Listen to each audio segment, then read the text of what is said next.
The largest single group of asylum seekers ever to cross into the U.S. tunneled beneath the border wall near San Luis, Arizona, on Monday, voluntarily turning themselves into Customs and Border Protection, according to the agency.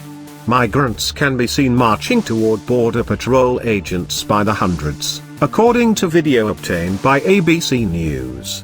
Smugglers dug a series of 7 holes, only a few feet long beneath the steel border fence, with hundreds going beneath the wall and a smaller number clambering over it, according to CBP. The fresh sand and scuff marks of shoes on the rusty steel were still there when ABC News visited the site on Thursday.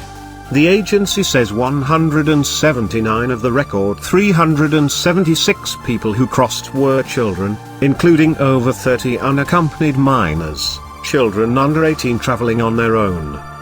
The overall number of unauthorized crossings has plummeted since its peak in the 2001, when CBP logged about 1.6 million apprehensions, according to government statistics. However, the demography of those crossing has changed dramatically.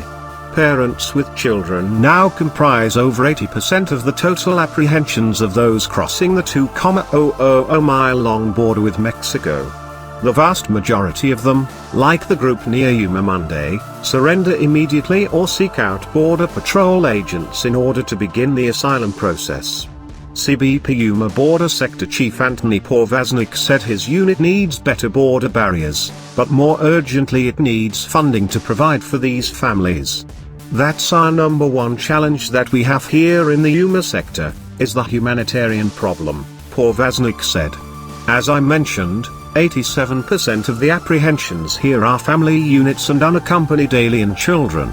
The mass crossing this week took place in a sparsely populated stretch of the border, where an old model of border barrier rises about 12 feet from the sandy ground.